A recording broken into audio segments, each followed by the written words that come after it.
வணக்கம். வாங்க ஜம்னாமாவின் ஜம்முன்னு சமையல். ஒரு சந்தோஷமான நியூஸ். நிறைய வியூவர்ஸ் போயிருக்கோம். 2-3 நாளே நல்ல பிக்கப் ஆகியிருக்கேன். அதுக்கெல்லாம் நீங்கள் தான் காரணம். அந்த சந்தோஷத்தை கொண்டாடுற மாதிரி ஒரு ஸ்பெஷல் டிஷ் நம்ம வீட்டில் ரொம்ப பாரம்பரியமாக ரொம்ப ரொம்ப ஸ்பெஷலான டிஷ்ஷு. அது பாருங்கள், வெள்ளாட்டு கறி குழம்பு. வெள்ளாட்டு கறி 1/2 கிலோ, சுவரொட்டி 1 கொடுத்துருக்காங்க.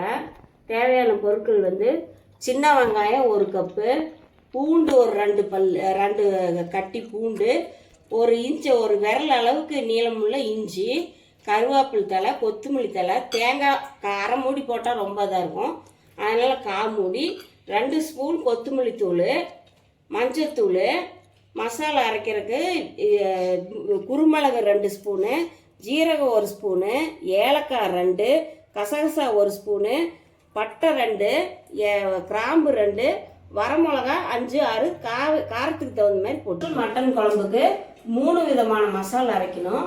ஃபஸ்ட்டு மசால் வந்து இஞ்சி, பூண்டு, பட்டை, கிராம்பு, ஏலக்காய், கசகசா இதெல்லாம் வந்து போட்டு அரைச்சிக்கணும் ஃபஸ்ட்டு மசாலு. 2வது மசால் வந்து சின்ன வெங்காயத்தை நல்லா எண்ணெய் ஊற்றி வணக்கிட்டு நல்லா வணங்கின வர்றது 2 ஸ்பூன் கொத்தமல்லி தூளை போட்டு வணக்கி ஆஃப் பண்ணிடணும். அந்த மசாலு 2வது மசாலு.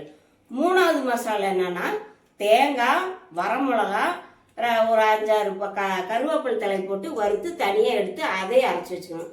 ஆக மொத்தம் 3 மசாலா. இதெல்லாம் பக்கா டேஸ்ட் கொடுக்கறது இதுதான். நீங்கள் எந்த வீட்லேயுமே இதை பார்த்துருக்க மாட்டீங்க. நீங்கள் செஞ்சு பாருங்கள், தெரியும். எது மசாலா ஃபஸ்ட்டு மசாலா எதுன்னு பார்த்துங்க.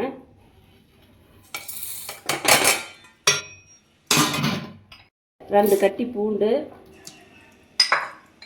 இஞ்சி, இந்த பட்டை, கிராம்பு, கசகசா, ஏலக்காய் இதெல்லாம் போட்டுக்கோங்கள, அது ஒரு மசாலா. ஃபஸ்ட்டு மசாலா இதுதான்.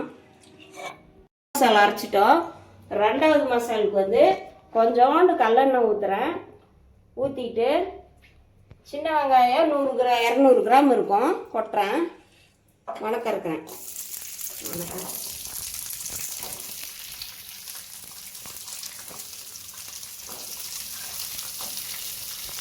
நல்லா வெங்காயம் நல்லா வணங்கிடுச்சு. இதில் வந்து 2 ஸ்பூன் கொத்தமல்லி தூள் போட்டு ஒரு வணக்கி இறக்கிடுவோம். ஒரு வணக்கிட்டா அந்த வாசம் ஸ்மெல்லு போயிடும். இப்போ அடுப்பு ஆஃப் பண்ணிட்டு இதை எடுத்து வச்சுட்டு 3வது மசாலா ரெடி பண்ணுறோம். இதெல்லாம் ஸ்பெஷலாக இப்படி பார்த்து போட்டால் தான் அந்த டேஸ்ட் வந்து பக்கம். எண்ணெய் ஊற்றிட்டு இந்த 6 வரமிளகா உங்கள் காரத்துக்கு ஏற்ற மாதிரி போட்டுக்குங்க. நான் கொஞ்சம் காரம் சாப்பிடுவேன். 6 வரமிளகா போட்டிருக்கோம். இப்போ வந்து ஒரு ஆறுக்கு கருவேப்பிலை தழை, 1/4 மூடி தேங்காய் பல்லெல்லாம் அரிஞ்சு வச்சுருக்கேன். இதை 3ஐயும் போட்டு நல்லா செவக்க வறுக்கணும். பாருங்க, செவக்க நல்லா தேங்காய், வரமிளகா, கருவேப்பிலை தழை 3 நல்லா வறுத்துருச்சு. எடுத்து 3வது மசாலா அரைச்சிட்டு வந்துட்டு அப்புறம் பார்க்கலாம். மண் சட்டியில் தான் வைக்க போகிறோம். மண் சட்டி காஞ்சிருச்சு. 2 குழிக்கரண்டி கல்லெண்ணெய் ஊற்றிருக்கேன். இப்போ என்ன பண்ண போகிறோம், இந்த ஃபஸ்ட்டு மசாலா எடுத்துக்கிறோம். 2 கருவேப்பிலை தழை போடுறோம். ஃபஸ்ட்டு மசாலாவை ஊற்றிடுறோம்.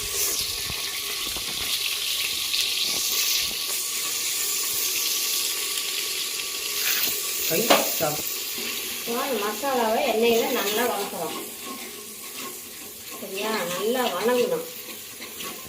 பாருங்க, இந்த வெள்ளாட்டு கறியில் இம்யூனிட்டி பூஸ்டர் அது. அப்புறம் இப்போ மசாலா வணங்கிட்டு இந்த சூரொட்டி வந்து ரொம்ப உடம்பு சரியில்லாமல் இருந்தவங்க மசாலா போட்டு வணங்கிடுச்சு நல்லா. அப்புறம் என்ன பண்ணும், இந்த மட்டனை போடணும் உள்ள. இதில் ஒரு சூரொட்டி இருக்குது.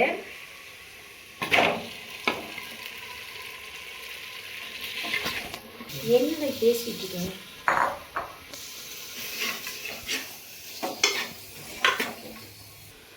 இப்போ வந்து வெள்ளாட்டு கறி போட்டுட்டோம். ஃபஸ்ட்டு மசாலா வணங்கிட்டு வெள்ளாட்டு கறி போட்டால் அது தேவையான உப்பு போட்டுறோம். நல்லா வணங்கணும். அப்போ தான் வந்து இந்த மட்டன் வந்து உருண்டு நல்லா எண்ணெயில் வறுத்தா தான் அந்த மட்டன் வந்து நல்லா உருண்டு வரும், நல்லா வேகும். டேஸ்ட்டு வந்து அந்த பச்சை வாசம் இருக்காது, சூப்பராக அந்த ஃப்ரை ஆகிருக்கும். நல்லா மட்டன் நல்லா சுருள நல்லா வணங்கிடுச்சு. நல்லா மட்டன் வணங்கிடுச்சு, உருண்டுருச்சு. ஒரு 10 நிமிஷம் வணக்கிருக்கேன் எண்ணெயில் ஃபஸ்ட்டு மசாலா. அப்புறம் மஞ்சத்தூள் போடுறேன். மஞ்சத்தூள் போட்டு நல்லா வதக்கணும். நல்லா வதக்கி பார்த்தீங்களா, வித்தியாசம் தெரியுது பார்த்தீங்களா? அப்புறம் வதங்கிடுச்சு. இந்த சின்ன வெங்காயமும் கொத்தமல்லி தூளும் வணக்கி 2வது மசாலா இப்போ கொட்டிடணும்.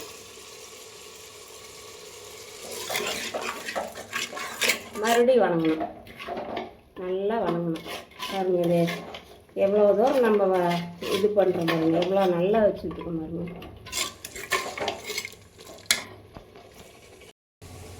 இப்போது இந்த மசாலா நல்லா கழுவி ஊற்றிட்டு இந்த தண்ணி ஒரு 1 லிட்டர் தண்ணி ஊற்றி சுடு பண்ணி வச்சுக்க. மட்டனில் ஊற்றுறப்ப நல்லா பஞ்சாட்டிருக்கு. சுடு தண்ணி ஊற்றுறோம்னா, பச்சை தண்ணி ஊற்றுனோம்னா மட்டன் விரைச்ச மாதிரி ஆயிரும். இப்போ பாருங்கள், சுடு தண்ணி ஊற்றி மசாலா அந்த இருக்குமில்ல அதெல்லாம் வளசி ஊற்றி கொதிக்க வச்சு ஊற்றிருக்கேன். இப்போ வந்து எல்லாம் உப்பு எல்லாம் போட்டாச்சு. 2 மசாலா உள்ளே போட்டோம். இப்போ என்ன பண்ணும், 1/2 மணி நேரம் வேகணும். அதுக்கப்புறம் பார்க்கலாம். 2 மசாலா ஊற்றி நல்லா கொதிச்சிட்ருக்குது. இப்போ 3வது வந்து வரமிளகா, தேங்காய், கருவேப்பிலை தழை 3ஐயும் அரைச்சி வச்சுருக்கோம்ல, இது வந்து இப்போ ஒரு 20 நிமிஷமாக கொதிச்சிட்ருக்கு. இதில் வந்து இந்த மசாலா ஊற்றிடலாம். இப்படி கரெக்டாக பண்ணோம்னா இதனுடைய ரிசல்ட் வந்து அமேசிங்காக இருக்கும். ரொம்ப குழம்பு ஸ்பெஷல் டேஸ்ட்டாக தான் இருக்கும். இன்னும் கொதிச்சிருச்சு, எல்லா மசாலா எல்லாமே வெந்துருச்சு. மட்டனு கொஞ்சம் கெட்டியாக கிரேவியாட்டு வேணுங்கிறவங்க கிரேவியாட்டு வச்சுக்கலாம். கொஞ்சம் தண்ணியாக சாப்பிட்றவங்களும் இருப்பாங்க, அவங்க வந்து கொஞ்சம் தண்ணியாக இறக்கிக்கலாம். நான் கொஞ்சம் கெட்டியாக தான் சாப்பிடுவேன். கொத்தமல்லி தூளை இலை போட்டு ஃபினிஷ் பண்ணிடலாம். இது வந்து குழம்பு வந்து பாதி வற்றி வந்துருச்சு. ரொம்ப வாட்டரியாக இருக்கக்கூடாது, ரொம்ப கெட்டியாக இருக்கக்கூடாது. அந்த கன்சிஸ்டன்சி வந்து பக்காவாக இருக்கணும். நான் இப்போ என் டிஷ்ஷுக்கு மாற்றுறேன். இதுலேருந்து சட்டியிலேருந்து பாருங்கள். கன்சிஸ்டன்சி இப்படி தான் இருக்கணும், ரொம்ப வாட்டரியாக இருக்கக்கூடாது. சட்டியிலேருந்து இதுக்கு மாற்றுறேன். கன்சிஸ்டன்சி தெரியுதா? இதுதான் பக்காவான குழம்பு அப்படிங்கிறது வந்து கண்ணிலே கண்டுபிடிச்சிடலாம்.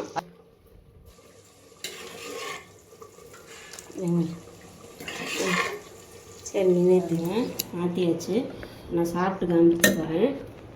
சாப்பாடு கொஞ்சம் போட்டுட்டு எல்லாம் மண் சட்டி சமையல். ஓகே, பார்க்கல எப்படி இருக்குன்னு பாருங்கள். சாப்பிட்டு பார்க்குறேன். நீங்களும் எல்லாம் இதே மாதிரி ப்ராப்பராக சாப்பிட்டு பாருங்கள். இது அத்தனை இம்யூனிட்டி இருக்குது. சித்தா டாக்டர்ஸை இது ரெக்கமெண்ட் பண்ணுறாங்க. வெள்ளாட்டுக்கறியை சித்தா டாக்டர்ஸே ரெக்கமெண்ட் பண்ணுறாங்க. அதாவது ப்ரெஷரு கொலஸ்ட்ரால் இல்லாதவங்க, நார்மல் பீப்புள் வந்து இது ரொம்ப மெடிசினல் வேல்யூ கூட இருக்குது அப்படின்னு சொல்கிறாங்க. இங்கே பாருங்கள் கன்சிஸ்டன்சி எப்படி இருக்குது. கறி பாருங்கள், பஞ்சு மாதிரி வந்துருச்சு. இந்த கலிக்காயில் ஓஞ்சி போடுறது, அந்த அனிமிக்கு, அதுக்கெல்லாம் இது வந்து நல்ல ஒரு ரெமிடியாக இருக்கும். அப்பா அம்மா, ஆஹா, சரி, நீங்கள் கண்டிப்பாக இதே மாதிரி செஞ்சு பாருங்கள். கொஞ்சம் லென்த் வீடியோ தான் பாருங்கள். அதே மாதிரி ஃபாலோ பண்ணி செஞ்சு பார்த்துட்டிங்கன்னா மட்டன் எப்போ எடுக்கிறீங்களோ அப்போ இந்த குழம்பு தான் நீங்கள் வச்சு சாப்பிடுவீங்க. சப்ஸ்கிரைப் பண்ணுங்கள். தேங்க்யூ, பாய்.